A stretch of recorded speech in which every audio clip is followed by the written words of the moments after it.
Friends, welcome back to my channel. And कुछ हमारा discussion चल रहे थे गोल्डन वीज़ा के रिगार्डिंग।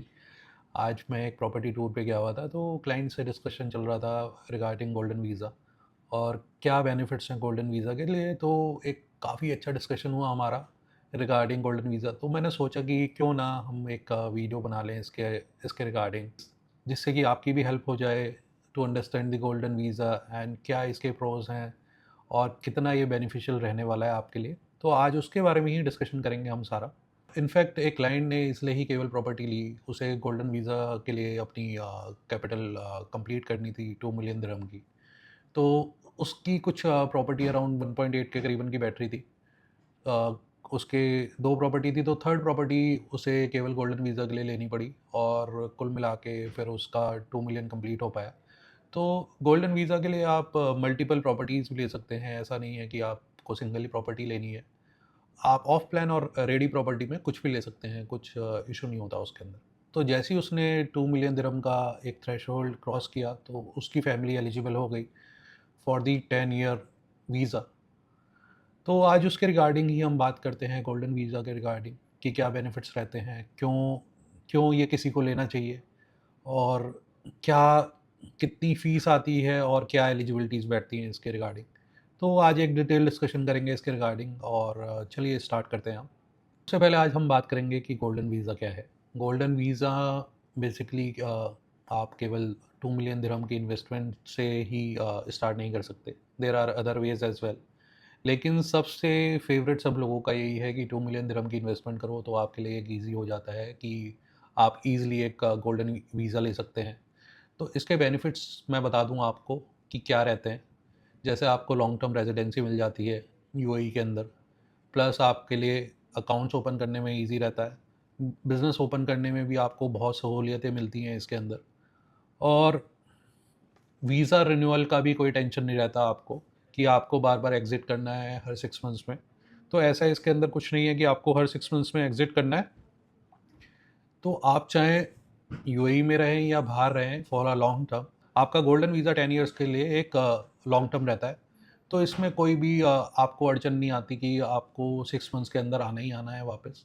और मैं आपको अपने एक्सपीरियंस से बता दूं कि अराउंड 80 to 90% जितने भी इन्वेस्टर हमारे ऑलमोस्ट सारे ही करीबन गोल्डन वीज़ा देख रहे होते हैं, चाहे उन्होंने इनिशियली इन्वेस्टमेंट एक छोटी इन्वेस्टमेंट से स्टार्ट करा हो, लेकिन उनका लॉन्ग टर्म रहता है कि हम इन अनदर 3-4 ईयर्स एक मल्टीपल पोर्टफोलियो बनाएं और उसके थ्रू हम 2 मिलियन दिरहम का एक थ्रेशहोल्ड क्रॉस करें और गोल्डन वीज़ा के लिए आप एलिजिबल हो जाएं।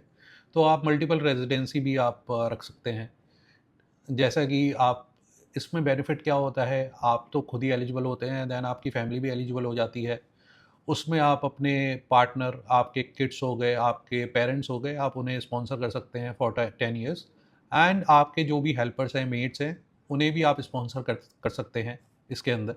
लेकिन जो उनका थ्रेशोल्ड रहता है वो 2 ईयर्स का रहता है, आपको फिर उसके बाद उनका फिर से रिन्यूअल कराना पड़ता है। And for your partner, for your kids and for your parents ऐसा कोई थ्रेशोल्ड नहीं है, उनका 10 ईयर्स के लिए ही अप्लाई रहता है वो। तो गोल्डन वीज़ा के अंदर there are multiple other options as well. अगर आप यहाँ पे वर्किंग हैं, आप यूएई के अंदर, और आपकी 30,000 दिरहम या उससे ज़्यादा की सैलरी है, तो भी आप गोल्डन वीज़ा के लिए आप एलिजिबल होते हैं। तो बेसिकली अगर कोई भी इन्वेस्टर बाहर से देख रहा है, जनरली वो एक इन्वेस्टमेंट ऑप्शन के थ्रू ही अपना पोर्टफोलियो क्रिएट करता है और उसके बाद वो गोल्डन वीज़ा के लिए अप्लाई करता है। ये जनरली जो रेजिडेंट्स हैं यहाँ के लिए, जो रेजिडेंट्स हैं, वर्किंग हैं यहाँ पे, वो 30,000 दिरहम जिनकी भी सैलरी है वो एलिजिबल हो जाते हैं इसके लिए। There are other fields as well, जैसे कि टैलेंट हब हो गया आपका, एंड कंटेंट क्रिएटर्स हो गए, या फिर कोई एक्सपर्टीज़ हो गई आपकी आपकी अपने फील्ड के अंदर। तो उन्हें भी यूएई गवर्नमेंट अलाउ करती है गोल्डन वीज़ा के लिए। आपकी एलिजिबिलिटी आप चेक कर सकते हैं पोर्टल के थ्रू एंड आप अप्लाई कर सकते हैं उस पर। तो देर आर सर्टेन क्राइटेरियाज। अगर कुछ उसके बारे में आपको डिटेल में जानना हो, आप मेरे दिए हुए नंबर पे आप इसके रिगार्डिंग डिस्कशन कर सकते हैं। फिर हम बात करते हैं स्टूडेंट्स की। तो स्टूडेंट्स भी गोल्डन वीज़ा के लिए अप्लाई कर सकते हैं जो यहाँ पे पढ़ रहे हैं लोग। तो उनका एक अच्छा सीजीपीए होना चाहिए और on that basis they can apply for golden visa, और उसके अंदर वो अपने पेरेंट्स को स्पॉन्सर भी कर सकते हैं। एक और ऑप्शन आता है हमारे पास, एक फ़िक्स्ड डिपॉज़िट का 2 मिलियन दिरहम की, और आप वो बैंक के साथ आप एफडी कराते हैं 2 मिलियन दिरहम की, एंड आप उसके बाद गोल्डन वीज़ा के लिए एलिजिबल हो जाते हैं और आप उसके बाद भी गोल्डन वीज़ा ले सकते हैं। लेकिन जनरली मैंने देखा है कि आप प्रॉपर्टी में जैसे इन्वेस्ट करते हैं तो आपको एक अच्छी अपॉर्चुनिटी मिलती है, कैपिटल एप्रिसिएशन मिलता है, प्लस आपको रेंटल भी मिल जाता है उस पे। तो उसके थ्रू आपका बेटर रूट रहता है कि आप एफडी में इन्वेस्ट करें, क्योंकि आपका जो पैसा है वो एनीवेज एफडी में हो चाहे प्रॉपर्टी में हो, आपको बैंक के अंदर इतना ज़्यादा का एप्रिसिएशन नहीं आएगा। एक सर्टेन फिक्स्ड डिपॉजिट में आपको एक सर्टेन इंटरेस्ट रेट ज़रूर मिल जाएगा, लेकिन जिस हिसाब से दुबई की मार्केट ग्रो करती है, आपको एक अच्छा कैपिटल एप्रिसिएशन हम मार्केट के अंदर देखते हैं। जनरली जो कैपिटल एप्रिसिएशन चलता है वो करीबन 15 से 16% के करीबन का चलता है मार्केट के अंदर। तो आप उस हिसाब से ही लगा लीजिए कि आप एक अच्छा खासा कैपिटल एप्रिसिएशन तो कमाते ही कमाते हैं, साथ में आप रेंटल भी कमा लेते हैं अराउंड 8% के करीबन का। अब बात करते हैं गोल्डन वीज़ा की। गोल्डन वीज़ा के लिए आपकी 2 मिलियन दिरहम की इन्वेस्टमेंट होनी चाहिए और आपको इसके अंदर करीबन 20% के करीबन की डाउन पेमेंट होनी चाहिए, और उसके बाद आप एलिजिबल हो जाते हैं। और इट डिपेंड्स ऑन अकूद एज वेल। जैसे सर्टेन प्रॉपर्टीज़ हैं जो आपको 5% ऑफ द प्रॉपर्टी वैल्यू पर प्लस 4% डीएलडी आप पे करते हैं। तो कुछ डेवलपर हैं उस पे भी आपको अकूद दे देते हैं और आप एलिजिबल हो जाते हैं गोल्डन वीज़ा के लिए। तो जनरली लेकिन आप मार्केट का ट्रेंड देखेंगे तो वो करीबन 20% के करीबन के बाद ही आपको अकूद मिलता है और उसके बाद ही आप एलिजिबल होते हैं। देयर आर सर्टेन लाइक 1 और 2 डेवलपर्स जो आपको ये अलाउ करते हैं ऑन 5% प्लस 4% डीएलडी के बाद, जो अकूद दे देते हैं आपको, और उसके बाद आप एलिजिबल हो जाते हैं। लेकिन जो मेजर ऑफ द मार्केट है वो 20% प्लस 4% के बाद आपको अकूद मिलता है, और उसके बाद आप गोल्डन वीज़ा के लिए आप एलिजिबल हो जाते हैं जनरली। एक मिस्टेक मैंने देखी है मार्केट के अंदर, काफ़ी लोग जो हैं कुछ इन्वेस्टमेंट कर देते हैं अराउंड 1.9, 1.85, 1.95 के करीबन की, या इवन 1.99 की भी इन्वेस्टमेंट हो आपकी दुबई के अंदर, तो भी आपकी एलिजिबिलिटी नहीं बन पाती। आपकी मिनिमम इन्वेस्टमेंट जो है वो 2 मिलियन दिरहम की होनी चाहिए, तभी आप एलिजिबल होते हैं गोल्डन वीज़ा के लिए। और अगर आप कुछ लॉन्ग टर्म प्लान लेके चल रहे हैं, अगर आपने कुछ पहले इन्वेस्ट करा हुआ है और अराउंड 1.8, 1.9, और अगर आप देखते हैं कि कुछ कैपिटल एप्रिसिएशन आया है प्रॉपर्टी के अंदर, तो आप उसकी वैल्यूएशन करा सकते हैं फ्रॉम द ऑफिशियल्स। एंड अगर उसमें कैपिटल एप्रिसिएशन आया है अकॉर्डिंग टू देयर वैल्यूएशन, अगर वो प्रॉपर्टी हो गई है अराउंड 2.2 मिलियन दिरहम के करीबन की, तो आप एलिजिबल हो जाते हैं आपकी पुरानी प्रॉपर्टी के ऊपर भी, जो आपने 1.8, 1.9 की खरीदी थी और वो आज के टाइम पे 2.2 मिलियन दिरहम की वैल्यू कर रही है। तो भी आप गोल्डन वीज़ा के लिए एलिजिबल हो जाते हैं और आप अप्लाई कर सकते हैं गोल्डन वीज़ा के लिए। ये काफ़ी क्वेश्चन आता है हमारे पास कि इन्वेस्टर वीज़ा और गोल्डन वीज़ा में क्या डिफरेंस है। इन्वेस्टर वीज़ा के लिए मैं आपको बता देता हूँ, 7.5 लाख दिरहम की इन्वेस्टमेंट होनी चाहिए आपकी, प्लस आपको उसके अंदर 2 इयर्स के लिए आपको रेजिडेंसी वीज़ा मिलता है, और वो आपका रिन्यूअल रहता है जब जब तक आपकी इन्वेस्टमेंट रहती है। लेकिन वो आपको हर 6 मंथ्स में आपको एक बार आना पड़ेगा रिन्यू कराने के लिए, और आफ्टर एवरी 2 इयर्स अगेन आपको रिन्यू कराना पड़ेगा। अगर आप गोल्डन वीज़ा के अंदर इन्वेस्ट करते हैं तो आपको बार बार आने की कोई टेंशन नहीं है यूएई के अंदर कि आपको हर 6 मंथ्स के अंदर आना है, ऐसा कुछ नहीं है गोल्डन वीज़ा में।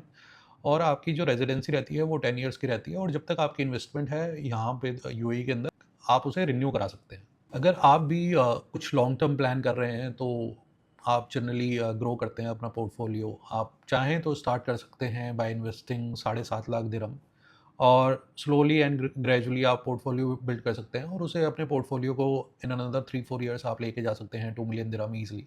और उसके बाद आप एक लॉन्ग टर्म प्लान कर सकते हैं। टिल दैट टाइम आप इन्वेस्टर वीज़ा पे रह सकते हैं, ठीक है। लेकिन जैसा कि उसके अंदर थोड़े से तो 2 साल की रेजिडेंसी और अगेन आपको 6 मंथ्स के अंदर आना पड़ता है, तो वो रिन्यूअल रहता ही रहता है। लेकिन गोल्डन वीज़ा का आपको ये बेनिफिट मिल जाता है कि आप मल्टीपल प्रॉपर्टीज़ ऐसी ले सकते हैं, और उसके बाद आप उसे हर 10 साल में आप रिन्यू करा सकते हैं। गोल्डन वीज़ा के लिए क्या-क्या डॉक्यूमेंट्स चाहिए होते हैं वो मैं आपको बता देता हूँ। आपको अकूद चाहिए होता है, प्रॉपर्टी सर्टिफिकेट चाहिए होता है, आपका पासपोर्ट, एंड प्लस आपका जो वीज़ा है वो चाहिए होता है। एंड उसके बाद आप वो प्रोसेस स्टार्ट कर सकते हैं, आप अप्लाई कर सकते हैं, और जनरली अगर आप एक फ़ास्ट सर्विस में जाते हैं तो यूजुअली आपका 5 से 6 दिन में हो जाता है। और अगर थोड़ा-सा आपको लंबा प्रोसेस चाहिए, थोड़ा-सा उसमें कम पैसा लगता है, लेकिन it's gonna take another 12 to 15 days. जो प्रॉपर्टी ओनर हैं, उनके नाम पे गोल्डन वीज़ा के लिए जो कॉस्ट बैठती है वो अराउंड 8 टू 12,000 दिरहम है, और बाकी फैमिली मेंबर्स के लिए इट इज़ अराउंड 5 टू 7,000 के करीबन की कॉस्ट बैठती है। अगर मैं गोल्डन वीज़ा को समराइज़ करूँ तो सबसे ईज़ी वे है प्रॉपर्टी के थ्रू इन्वेस्ट करके गोल्डन वीज़ा लेने का। लेकिन अगर आप सैलरी के थ्रू जाना चाहते हैं तो इट्स अराउंड 30,000 दिरहम। आप या फिर एक्सपर्टीज़ है आपकी अपने फील्ड में, या फिर आप कंटेंट क्रिएटर हैं एक जाने माने, तो भी आपको गोल्डन वीज़ा की एलिजिबिलिटी मिल सकती है। आप स्टूडेंट हैं एक अच्छे सीजीपीए के साथ, तो भी आप एलिजिबल हो सकते हैं गोल्डन वीज़ा के लिए। सो बेसिकली अगर आप देखेंगे गोल्डन वीज़ा का एक अच्छी इन्वेस्टमेंट हो जाती है आपकी, और एक अच्छे आपको मल्टीपल बेनिफिट्स मिल जाते हैं उसको इन्वेस्ट करने के 2 मिलियन दिरहम। अगर आप भी कुछ डिटेल में इसके रिगार्डिंग आप डिस्कशन करना चाहते हैं गोल्डन वीज़ा के रिगार्डिंग या कुछ इन्वेस्टमेंट के रिगार्डिंग इन दुबई, तो आप मेरे दिए हुए नंबर पे मेरे को कॉल कर सकते हैं। अगर आपको भी golden visa, Dubai real estate, investment, relocation में इंटरेस्ट है तो आप मेरे चैनल को सब्सक्राइब करें। और अगर आप कुछ इसके रिगार्डिंग जानना चाहते हैं तो मेरे दिए हुए नंबर पे कॉल कर सकते हैं, या फिर आप मेरे को व्हाट्सएप भी कर सकते हैं, और हम एक अच्छा डिस्कशन कर सकते हैं regarding the investment, regarding golden visa, या फिर रीलोकेशन की आप अगर कुछ बिजनेस भी देख रहे हैं तो उसके रिगार्डिंग भी आप मेरे को कॉल कर सकते हैं। और probably I can guide you better because I am sitting over here in Dubai. Thank you. आज का वीडियो गोल्डन वीज़ा के रिगार्डिंग ही था। तो अगर आपको भी वीडियो अच्छी लगी हो तो please like and subscribe. Thank you.